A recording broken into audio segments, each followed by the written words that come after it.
De nuevo con todos ustedes en estos encuentros digitales que les ofrecemos desde la Cerca Televisión. Ya estamos inclusos en la Navidad del 2012 y bueno, esperemos que el año acabe mejor de lo que empezó, mejor de lo que está siendo y que por supuesto el que llega, el 2013, sea un poco mejor todavía del que va a acabar, cosa que me temo que va a ser bastante complicada.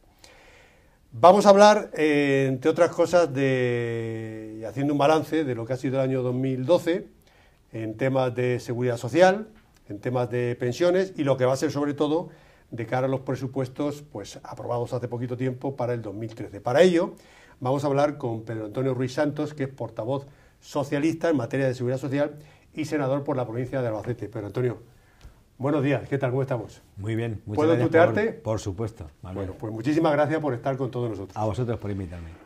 El Senado, Pedro, es la Cámara Alta de las Cortes Generales y un órgano constitucional que representa al pueblo español.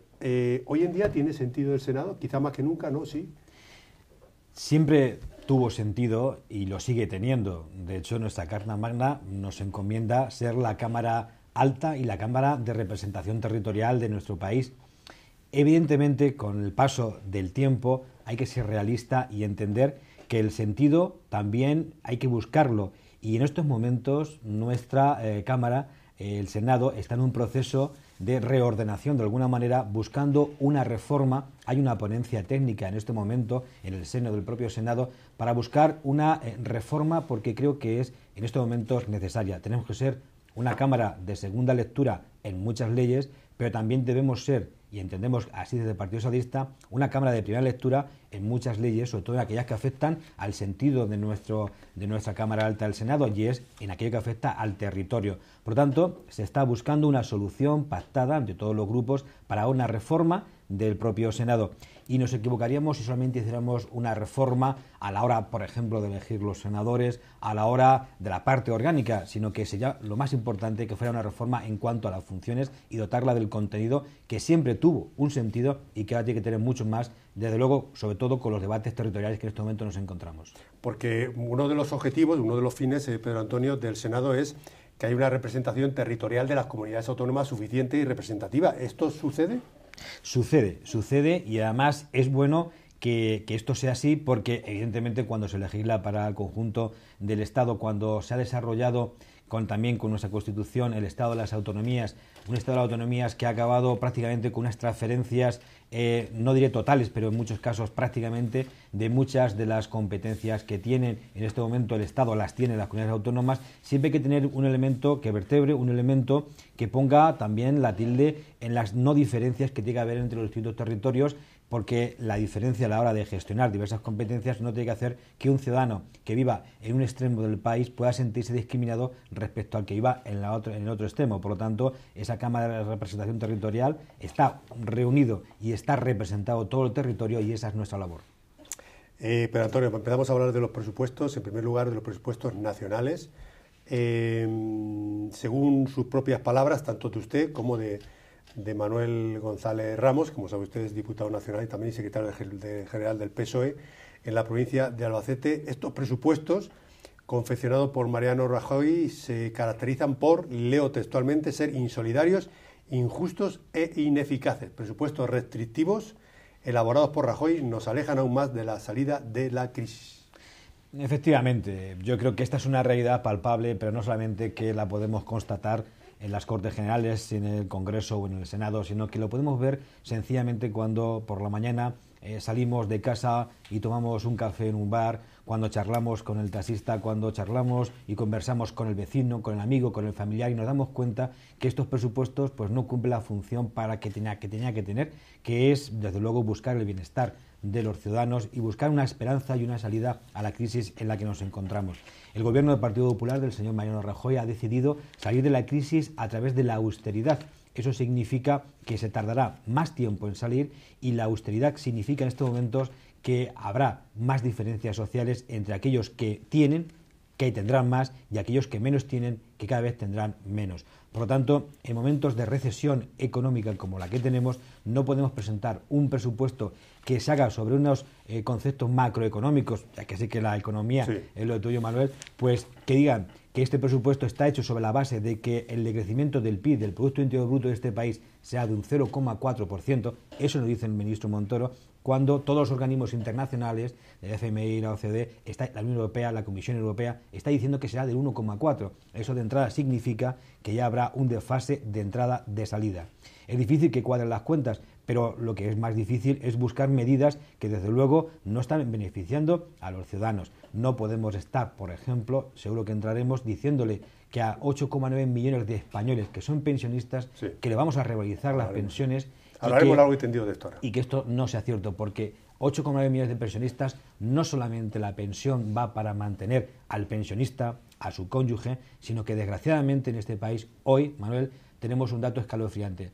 Hace apenas 2 años, los pensionistas de este país declaraban que el 17% de los pensionistas ayudaban a sus hijos o a familiares.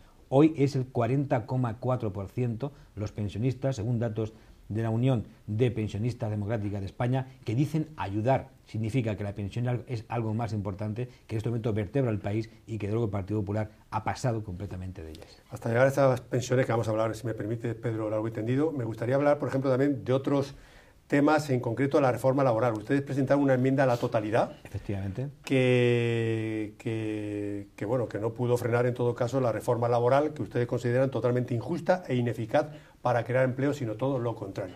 Desde el momento en que se aprobó hasta ahora, ¿qué análisis puede hacer Pedro Antonio al respecto de cómo es la situación y lo que está ocurriendo? Bien, vamos a ver. El Partido Popular, cuando llega al gobierno, lo hace tras unas elecciones donde dijo ciertas cosas, porque uno es dueño de sus silencios, pero es preso de sus palabras. Y preso es el Partido Popular de las palabras que dijo cuando dijo que los trabajadores de este país nunca tendrían recortes, o cuando dijo que las pensiones sería lo último que tocaría y que la prioridad seguiría siendo la sanidad y la educación. Hoy vemos precisamente cómo la sanidad y la educación son la prioridad, pero precisamente para lo contrario, para los recortes, y cómo los trabajadores de este país hoy están peor que están hace un año.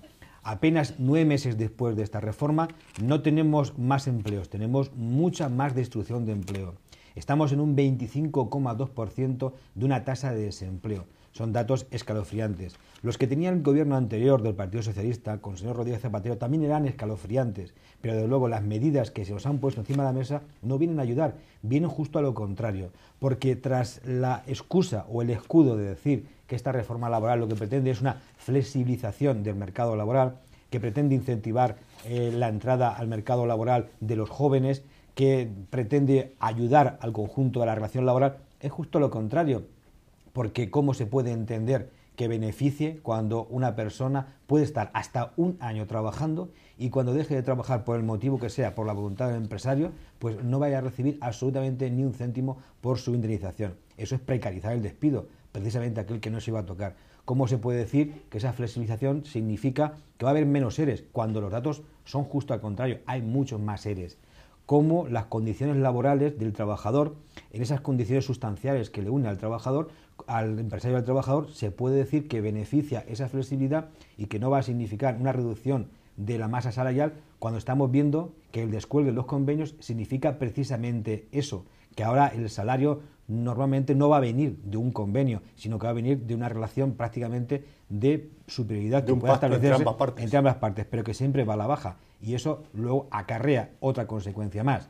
El sistema público de pensiones de este país se nutre fundamentalmente de las cotizaciones a la seguridad social. Si hay menos personas trabajando, sí. Menos cotizaciones. Pero si las bases también son menores porque se han bajado los sueldos, también la base de cotización, la base reguladora, será menor, por tanto, la cuota a ingresar será menor. Por tanto, es una pescadilla, es un círculo vicioso que parece que solo parece beneficiar a una parte de la relación laboral cuando hay que beneficiar a una parte, pero protegiendo a la otra.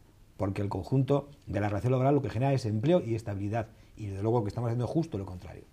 Pedro, hablábamos de los presupuestos nacionales, ya me ha explicado usted, ya me ha analizado un poquito, bajo su punto de vista, en qué es lo que van a suponer. En concreto para Albacete, ustedes han criticado que no va a suponer ninguna inversión para la provincia.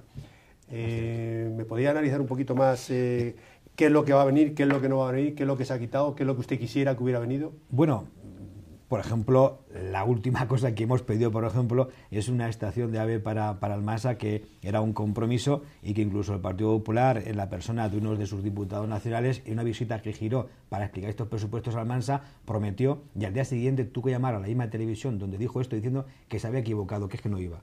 Por ejemplo, eso es un detalle de cómo piensan los presupuestos del Estado, en concreto el señor Molinero.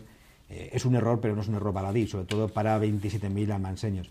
Ese es el ejemplo de lo que está ocurriendo. Es decir, las inversiones que estaban previstas son las que ya estaban concursadas y estaban adjudicadas, sobre todo en materia de infraestructuras ferroviarias. Pero, por ejemplo, la circunvalación, que depende en parte del Estado, del conjunto del Estado, que pueda invertir, como es una red estatal, pues esta se encuentra totalmente paralizada, ¿no?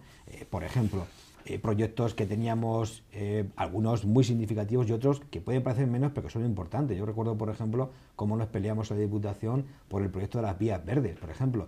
Pues conseguimos 2 tramos y el Partido Popular ha paralizado, por ejemplo, totalmente ese proyecto. Es un proyecto que vertebra, que genera empleo, riqueza en las zonas rurales, en nuestras comarcas, en este caso, pues las sierras, ¿no? En definitiva, yo creo que los presupuestos son los estrictamente necesarios para mantener la red pública de carreteras, porque hay que obligatoriamente mantener, pintar y mantener, pero todo lo que sea nueva infraestructura, como digo, sobre todo en materia hidráulica, por ejemplo, también está totalmente paralizada, y yo creo que debería repensarse un poco más el Partido Popular y darse cuenta que Albacete existe y que hay muchos proyectos pues que podían ver la luz, sobre todo en materia hidráulica y también en materia de carreteras, que bueno, pues si, por ejemplo, la autovía hacia Linares iba con mucho retraso, porque iba con mucho retraso, pero paralizar completamente, o decir que pongo parte del presupuesto, pues eso es complicado, o decir que la Ciudad de la Justicia, que me honro en haber llegado a ser una de las personas que llegó al acuerdo para que se convirtiera ese antiguo Ginés de los Ríos en el Palacio, en la Ciudad de la Justicia, que beneficia al conjunto de toda la provincia, a todos los ciudadanos que necesitan de ese servicio de justicia, pues pasar de un presupuesto de 30 millones, dejarlo el año pasado en 7 y ahora que apenas aparezca 5, pero con una dotación de 250.000 euros, viene a significar que se paraliza totalmente el proyecto. Por tanto, yo creo que en ese sentido Albacete no está en los parámetros de la política del Partido Popular. Hace algunos meses, Pedro, se reunieron ustedes con alcaldes de la comarca de Alcaraz para debatir, analizar lo que los recortes que al final han ocurrido podrían entrañar de negativo, de malo para el mundo rural, sobre todo la supresión de determinados servicios educativos y sanitarios. ¿Cuál es la situación para estas comarcas quizás más pobres, más rurales, en el hecho de que quizás estos recortes implique, como digo, el no tener determinados servicios educativos y sanitarios? ¿Qué puede ocurrir para estas zonas? Puede ocurrir que nos encontremos con un retroceso de un par de décadas o 3 décadas, cuando los ciudadanos que vivían y que viven, muchos de ellos afortunadamente, en nuestras comarcas, tenían siempre clara una cosa, que para lo básico e imprescindible pues tenían pues el farmacéutico, que tenía una pequeña farmacia en el pueblo o en el pueblo de al lado, pero que cuando necesitaba acudir al médico para algo un poquito más delicado, tenía que viajar a Albacete, o tenía que ir a Valencia o a Madrid. Esto, por ejemplo, que se había visto, o cuando tenía que estudiar, pues el chiquillo, pues tenía que siempre coger un autobús.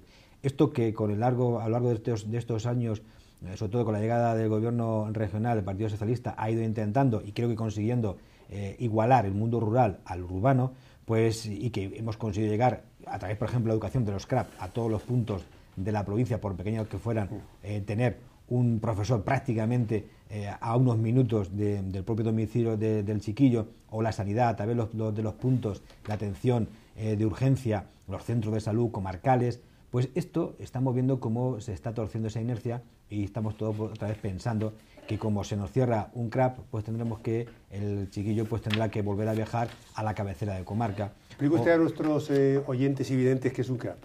Bueno, sí, es un centro donde pues hay núcleos urbanos muy pequeñitos, donde claro no puedes tener un colegio, ojalá, pero es imposible, donde hay un núcleo urbano, una pedanía, que hay dos niños, 3 niños. Entonces lo que se hace es agrupar también esa ruralidad en el ámbito educativo. Por ejemplo, pienso en uno emblemático y tuvimos ocasión de visitar, como por ejemplo era en el Robledo. Pues esos pequeños núcleos urbanos sí que disponen de su propio centro. Claro, luego cuando miras y dicen, bueno, es que hay un profesor para 8 niños esos 8 niños hay uno de 6, otro de 8, otro de 10, porque se agrupan, incluso no puedes tampoco por hacer cursos cuando hay muy poquitos niños, pero sí que hay un profesor específico que reúne ese centro agrupado. Pues esto que a alguien le pueda parecer un exceso, un gasto excesivo, pues nosotros entendíamos que no era ningún gasto excesivo, porque era un elemento también que favorecía al territorio, porque si tú no das esa posibilidad a una familia de que su hijo pueda estar en un centro, pues tiene que desplazarse. ¿Qué hace? Abandonar el territorio. Era una forma también de apostar por el mundo rural, claro, desde el punto de vista educativo, por supuesto, porque si no, el despoblamiento es una necesidad, porque cuando tú ves que tu hijo tiene que estar a 80 kilómetros, eso es imposible. Una frase suya que quiero recordar aquí, Pedro, es, dijo usted textualmente, si a los recortes de Cospedal se le suman los repagos y los recortes de Rajoy, estamos ante el desmantelamiento de un sistema que hasta hace un año era ejemplo en toda España. Este sistema se refería usted a la dependencia, política de mayores y discapacitados. ¿Tan grave es el tema? Ciertamente. Además de mis responsabilidades, en este caso como senador y mantengo también la hilazón con la política municipal a través de ser concejal en la oposición en el Ayuntamiento de Villarrobledo, pues a nivel orgánico también pues soy el responsable de la Ejecutiva Regional de las políticas sociales, y es algo que de luego pues muy lamentable. Es decir, en esta región durante mucho tiempo la prioridad han sido los más desfavorecidos. Eso ha hecho que cuando ha habido que incluso adelantar la parte que corresponde a la ayuda a domicilio, se ha hecho. Cuando ha habido que implementar las ayudas, por ejemplo, a las viudas, se ha hecho. En definitiva, los servicios sociales que en nuestra región se ha conseguido prácticamente universalizar, y de las mejores provincias ha sido la provincia de Albacete, porque o todos los pueblos, los grandes, tenían plan concertado en materia de servicios sociales con la Junta, o los pequeños hemos tenido un consorcio de servicios sociales de la Diputación que hacía que fuera universal esa prestación de servicios, por ejemplo, la ayuda a domicilio. Pues ahora vemos cómo es justo lo contrario. En dependencia, a nivel cascada, desde Madrid se ha producido entre el presupuesto 2012 y el que va a venir de 2013 un recorte que prácticamente pues deja a un 40% lo que había. Programas tan emblemáticos, fíjese, el año anterior se recortó, y es un ejemplo, la teleasistencia, que es aquel aparatito que para una persona que quiere vivir todavía en su casa y que si le ocurre algo, con presionar ese aparatito automáticamente se produce una alarma a través de Cruz Roja y aparece alguien que le puede ayudar. Ese programa se redujo un 93% el año pasado, y este año no se ha reducido, simplemente ha desaparecido. Ese es un ejemplo. Pues Castilla-La Mancha, de luego, no está dando ejemplo en ese sentido, y está ayudando que los presupuestos del Estado recortan. ¿Qué pasa? ¿Por qué? La pregunta es, ¿por qué hace año y medio sí se podía, aunque la cosa estuviera muy mal, y ahora no se puede, aunque siga estando muy mal o peor? Sencillamente porque cuando hay menos dinero en circulación, cuando se puede hacer menos cosas, lo que hay que hacer es no reducirlo todo o no reducirlo más sensible. Lo que hay que es colocar el dinero en lugar prioritario. Y nosotros entendemos que lo prioritario es las personas que lo pasan francamente mal, que necesitan de la ayuda, pues de la ayuda de dependencia, que necesita la propia teleasistencia, que necesita pues alguien que le atienda, un médico cerca, un punto de asistencia urgente, un CRAP muy cerca también para sus hijos, y eso es la prioridad que no tiene el Partido Popular, que piensa en otros números de una forma distinta. Los planes provinciales, la partida presupuestaria que de los presupuestos generales del Estado iba destinada, Pedro, a los planes provinciales, en este caso de la provincia de Albacete, ya el año pasado creo que se recortaron. ¿Este año para 2013 se han vuelto a recortar? Sí, siguen en el mismo recorte. Eso significa que no se va a poder acometer los mismos planes provinciales que veníamos acometiendo, y el último que fue del vigor que conocemos fue el año 2011. Se ha recortado un poco más, no mucho más significativamente, porque el recorte fundamental fue el año anterior, y estamos hablando de que en torno a un 30% en teoría en todo el conjunto del Estado, porque luego depende cuáles sean las concesiones provincia a provincia, depende, hay elementos correctores en cuanto a población y demás. Pues esto va a significar que al final veremos menos obras, veremos menos infraestructuras y veremos menos apoyo a los municipios, sobre todo los más pequeños. Y digo yo, pregunto, porque entre el blanco y el negro supongo que habrá muchas tonalidades de grises para poder hacer las cosas. Entre ser austero y ser transparente con las cuentas y no despilfarrar y no dedicar prácticamente inundura a determinadas infraestructuras o a determinadas inversiones, hay una diferencia enorme, ya le digo, del blanco al negro.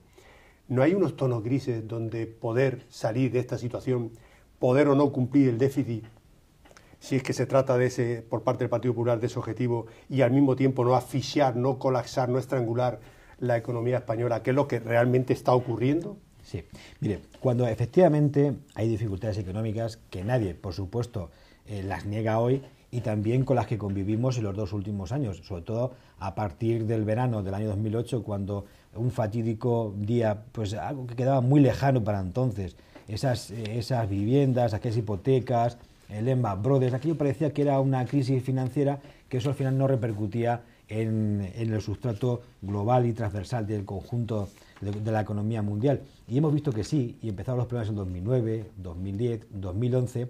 Lo que se optó eran por medidas de reactivar esa economía. Yo recuerdo, por ejemplo, aquel denostado que parecía que no valdría para nada, como era el Plan Zapatero, el Plan E, que se invirtieron en el primer año, 2009, 8.000 millones de euros, el segundo 5.000 millones de euros, y esto que parecía un despilfarro significó que el PIB 1,5 más de lo previsto para aquel año.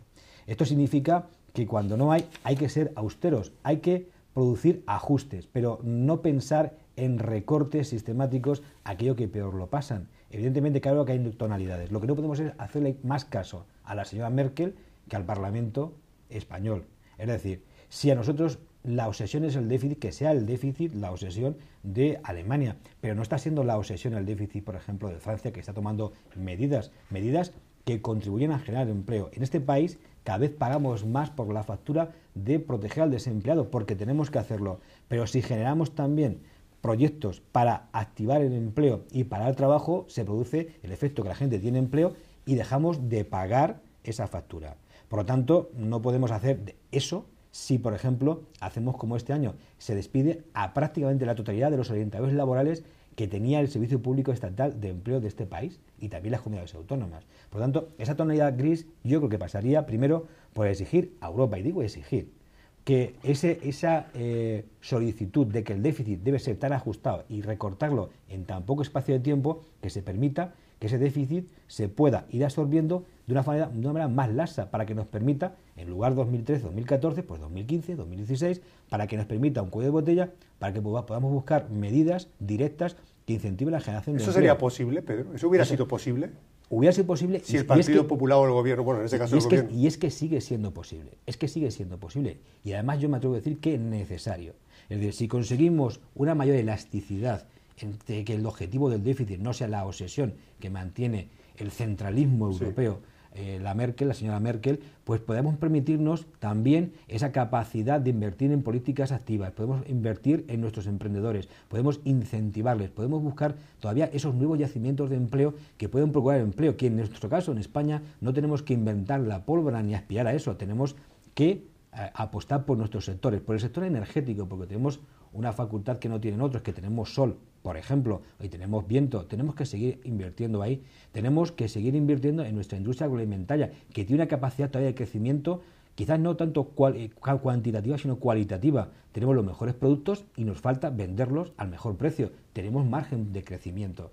Tenemos que utilizar nuestras fronteras naturales, que es el mar, para nuestra cultura mediterránea, para tener mayor capacidad de comerciar y vender más. Y evidentemente ahí es donde tenemos que incentivar. Pero claro, si nos ajustan el cinturón, vemos lo que ocurre, por ejemplo, lo que ha ocurrido hace unos días, cuando desde la Troika se le dice a Portugal que el despido, si quieres otro poco más de dinero del rescate, ahora tienes que bajarlo a 12 días. Si estamos dentro prácticamente de una negociación que va a culminar con un rescate, nos dirán: ahora tienes que bajar el despido más, ahora tienes que hacer esto, tienes que bajar las pensiones, y nos meteremos en una espiral que será absolutamente insoportable. El IPC, Pedro, en el mes de noviembre, al final, que se ha situado en el 2,9. 2,9. Bueno, ayer se convalida, ayer jueves 13 de diciembre, se convalida el Real Decreto Ley de Medidas de Consolidación y Garantía del Sistema de Seguridad Social. En definitiva, se aprueba lo que van a subir las pensiones y se determina lo que va a pasar con el Fondo de Reserva de la Seguridad Social, entre otras cosas, con ver si se va a sacar dinero de la caja para poder pagar las pensiones este año, el que viene y otros cuantos más. En todo caso, al final, en lo que queda este Real Decreto, es que las pensiones suben un 2% para aquellas de menos de 1.000 euros y un 1% para aquellas para el resto. El IPC sube un 2,9%. el IVA ha subido un 4 puntos, de 18, 3 puntos del 18 al 21. Eso en el mejor de los casos, porque ha habido sectores donde se ha pasado del 4 al 21, ¿no? Si no me equivoco, y del 8 al 21.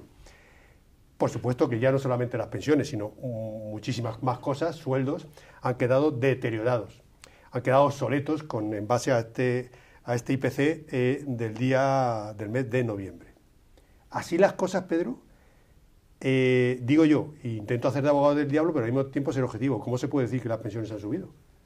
Bien, me va a permitir, vea tu detalle también, por favor, Manuel, por favor. Aquí extenderme un poco más, no sea porque es la materia sobre la que estoy trabajando últimamente. Por eso quería dejarlo para el final. Pero me gustaría hacerlo de la manera más aprensible para la gente, para que lo pudiera coger los conceptos. Intentaré huir de tecnicismos. Sí. Vamos a ver. El sistema público de pensiones en este país, el Partido Popular lo ha utilizado como una arma arrojadiza política en los últimos años en contra del Partido Socialista. Y nos vienen diciendo que cómo nosotros podemos dar lecciones de pensiones cuando nosotros en el año 2010 dijimos que para el 2011 no se revalorizarían las pensiones. Bien, el Partido Popular miente ahí y ha mentido dramáticamente al conjunto de los españoles. Y me explico. El Partido Socialista precisamente es el partido que puede hablar más alto, más claro y con más credibilidad del sistema público de pensiones de este país por lo siguiente.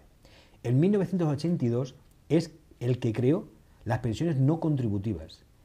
Fue el partido que universalizó precisamente las pensiones para todos.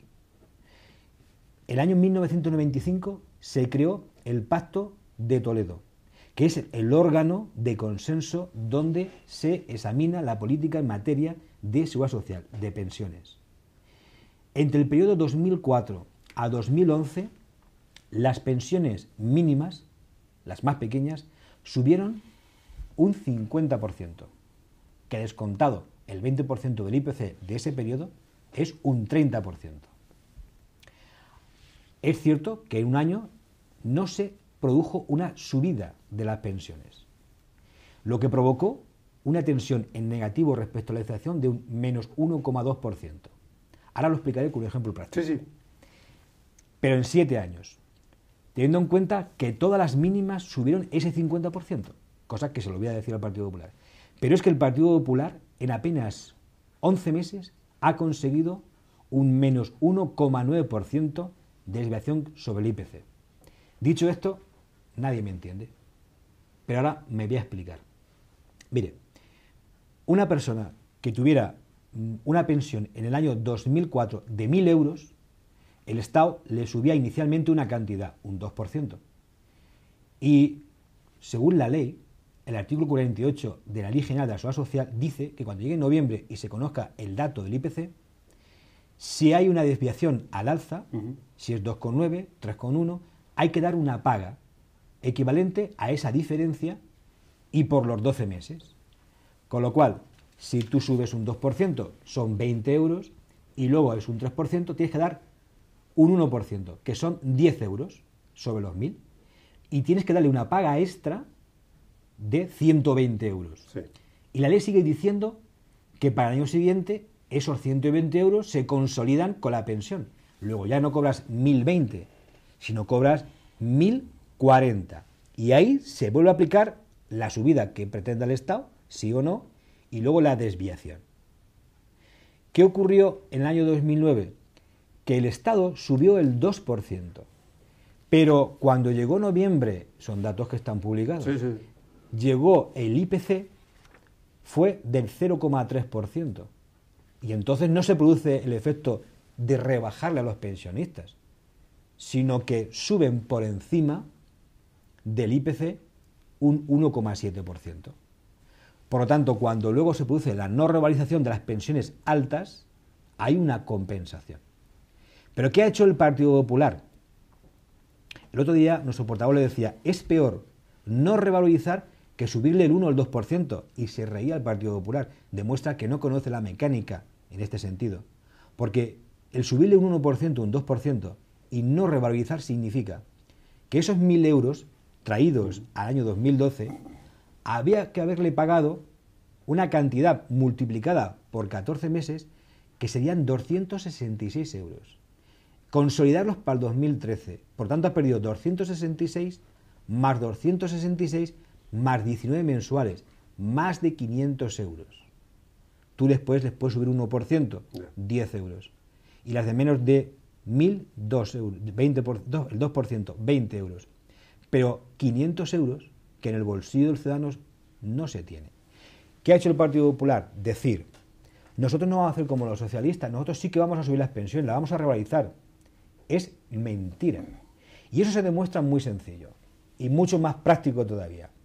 Cuando una persona, un pensionista, una viuda, va con sus 618 euros al supermercado, como por ejemplo mi madre, que es la pensión que cobra, hoy tiene menos dinero que antes por una razón muy sencilla. Cuando el gobierno popular llegó, dijo, voy a subir el 1% las pensiones. Y lo hizo. Pero al mes siguiente cambió la tributación por IRPF y la media fue de un 2%. Luego, si tienes 10 euros más, pero te quitan 20, en tu bolsillo es que tienes menos. Pero al mes siguiente se aprobó el repago, pagar por las medicinas, y aquí no se pagaba. Son solo 8 euros, o 18 según qué tramos, como decía el señor Echaniz, son 4 cafés. No son 4 cafés, son 8 euros o 18 que no tienes en el bolsillo. En todo caso serán 4 cafés para quien se tome para que se cuatro tome cafés. cafés. Después, además, 3 meses después, se le sube el IBI de Urbana. Luego tener menos dinero. Después llega julio y sube el IVA. Por lo tanto, te suben un 1% y te suben una presión fiscal y un repago a las medicinas que significa casi 600 euros para una pensión media en un año que una persona o paga más por impuestos o se le retiene. Es decir, que lo importante para un pensionista es que ahora, y es en negativo, tiene menos dinero que tenía antes. Por eso ahora, cuando te suben un 1%, falta dinero, faltan más de 500 euros que los pensionistas no van a tener. Pero quitado eso, hay otro problema, igual de grave, que no notan los pensionistas. El Partido Socialista se encontró el fondo de reserva, la llamada hucha de las pensiones, en el año 2004, se lo encontró con 15.000 millones de euros y lo ha dejado con 67.000 millones de euros. Y un fondo de prevención y rehabilitación de las mutuas con sus excedentes, que se encontró con 400 en millones de euros, lo dejó con 4.900 millones de euros. Bien, ¿qué ha hecho el Partido Popular? Como las cuentas no le salían, y yo personalmente a la ministra se lo advertí en una interpelación y lo negaban, han tenido que tirar de esa hucha. Primero tiraron del fondo de rehabilitación, ese que nos encontramos nosotros con 400 millones de ahorro y le dejamos con 4.900, dispusieron de 4.680 millones de euros. Y una primera atacada del fondo de reserva dispusieron de 3.063 millones de euros. Y ahora han tenido que volver a disponer de 3.530 millones de euros. Es decir, que el fondo que le dejamos de 67.000 apenas llega ya a 60. El fondo de reserva que estaba en 4.900, solo hay 200 millones de euros. Y hacen otra cosa peor todavía. Dicen en ese decreto que se convalida ayer. Además, como hay un límite que solo se puede coger el 3% del fondo, vamos a alterar el límite para que durante los ejercicios 2013-2014 se pueda tocar. Se pueda tocar más. Más. Pero ¿qué mensaje esconde eso, Manuel? Uno muy complicado. Y es que eso es una reserva. Si tú dices en un presupuesto, las cuentas son claras, estos son los ingresos y estos son los gastos, va a estar ahí. Pero dices, autorizo a quitar el dinero que me falte. ¿Por qué? Si tú no crees en tus propios presupuestos, si tus presupuestos son equilibrados, ¿por qué tú ya dices que necesitas coger dinero de la hucha de las pensiones? Porque sabes que no es cierto. ¿Y por qué no es cierto? Porque el sistema público de pensiones de este país se mantiene fundamentalmente, aunque parte del Estado, pero fundamentalmente las cotizaciones contributivas de los españoles.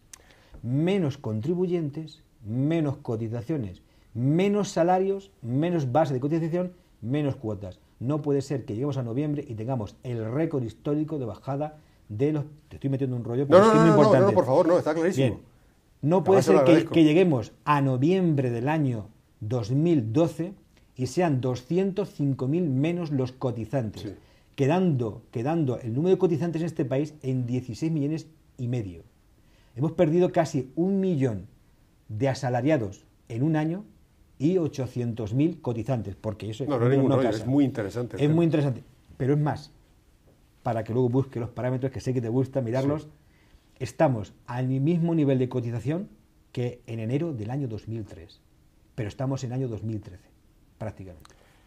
Y visto lo visto, Pedro, y cosa que te agradezco, ese análisis en profundidad, claro, diáfano que has hecho, yo lo que me pregunto, y posiblemente se pregunten también los miles de personas que nos están viendo, ¿están garantizadas a futuro las pensiones?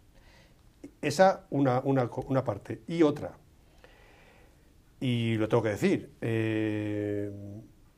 y que se me interprete bien, y si no, me da exactamente igual.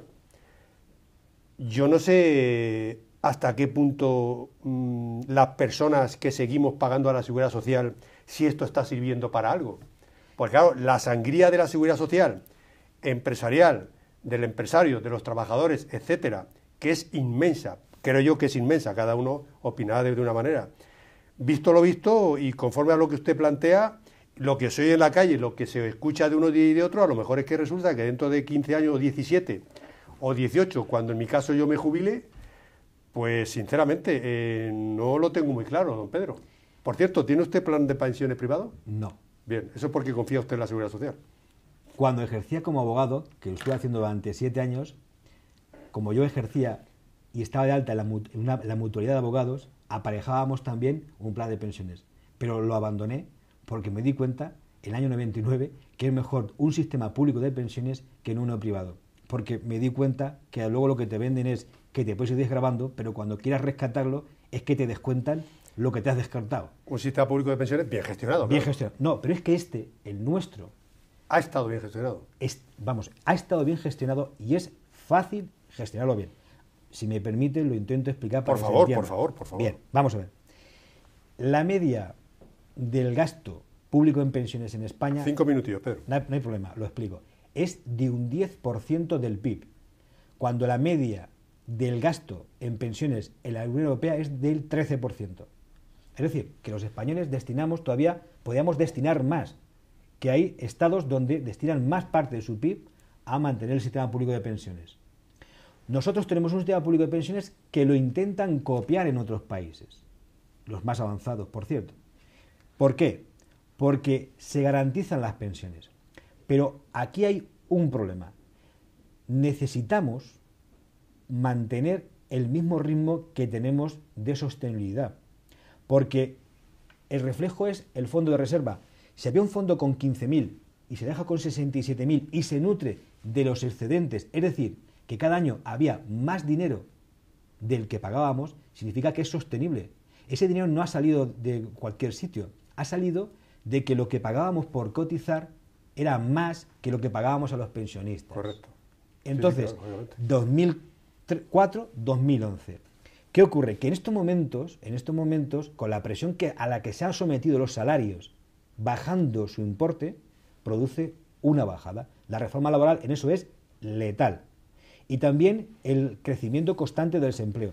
Pero mira, esta es la excusa para que la derecha de este país precisamente incentive los planes privados de pensiones, que es otro negocio más como el que quiere meternos en la sanidad o en la educación.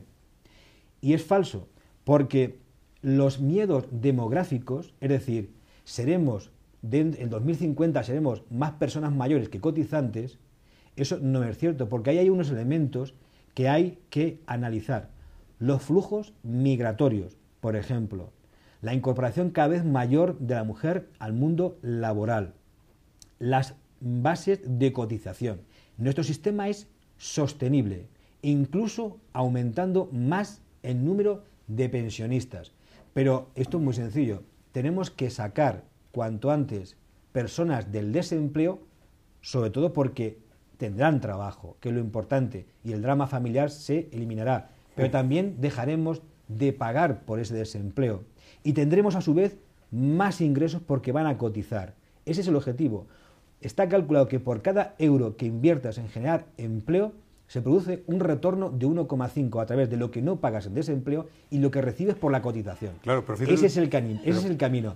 Y este sistema es sostenible y cuando llevemos algunas décadas más, A lo mejor el Estado tiene que hacer como hacen otros sistemas públicos de pensiones, lo que se cotiza y una pequeña aportación del Estado.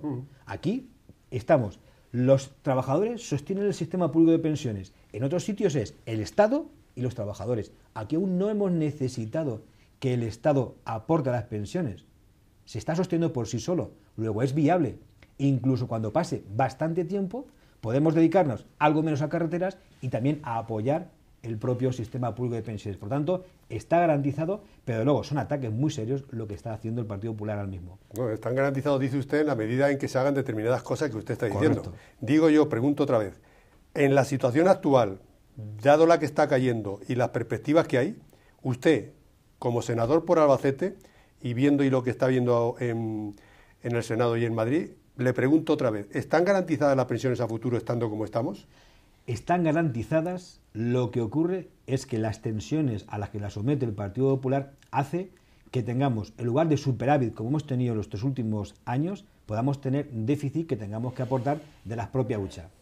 Bueno. Y eso no es bueno, pero garantía, evidentemente, sí que tenemos que tener, aunque se va deteriorando, aunque no encontraremos el pozo, porque hay una cosa, para salir de un pozo, lo primero que hay que hacer, dice un proverbio chino, es dejar de cavar para abajo. Y el Partido Popular lo que está haciendo es cavar para abajo. Por lo tanto, es muy difícil salir de arriba. Hay que dejar de cavar para abajo y salir para arriba. Y eso se puede hacer y el Partido Popular lo tendrá que hacer o los ciudadanos tendrán que decidir que sean otros los que lo hagan. En todo caso, ustedes, digo, el Partido Socialista Obrero Español, Pedro, van a llevar al Tribunal Constitucional, si no me equivoco, el tema de la no revalorización de las pensiones. Bien, mire, es que aquí se ha producido un engaño letal y en extremis. Yo en este caso en el Senado, pero mis compañeros en el Congreso, llevamos 2 meses alertando sobre esta situación, preguntando al Gobierno, porque aquí para hacer esto lo que se ha hecho es cambiar la ley. Se ha sacado un decreto que modifica la ley del Fondo de Reserva y también lo que es la ley general que se suspende de seguridad social en esta materia. Entonces, aquí también la formalidad y la ley hay que respetarla. Cuando en el Gobierno socialista lo que hizo fue no revalorizar parte de las pensiones, porque las mínimas sí, evidentemente, fue una decisión, se contrastó y se hizo. Pero aquí es que esto es hasta un día antes de hacerlo, se negaba que se iba a modificar de forma unilateral por Real Decreto la propia ley. Y esto no se puede hacer así. Tenemos que buscar un consenso, como por ejemplo se hizo en el modelo de sostenibilidad, que se tendrá que explorar el factor de sostenibilidad, pero sí en el modelo que nos hemos dado para sostener la seguridad social hasta el 2027, ampliando del 65 a 67 años la ampliación de la jubilación. Pero aquí es que se decreta más a golpe del Real Decreto que a golpe de diálogo. Y yo le digo solamente un dato. Hace muy poco se nos dijo que que habría una reforma sobre la jubilación parcial anticipada. Y parece que eso quedó ahí en el olvido. Yo le voy a pedir que cuando llegue el 28-29 de diciembre mire los periódicos y no va a aparecer una línea sentada. Tenemos la clara sospecha que ahí no se va a producir una reforma, sino un recorte dramático también sobre esa situación. Pues yo le digo a usted que como en 4 o 5 años el paro no disminuya en 2 millones de desempleados, el sistema de cotizaciones a la seguridad social, sería muy largo exponer aquí el análisis, se va a ver seriamente perjudicado para los próximos 20 años. Pero usted también lo sabe.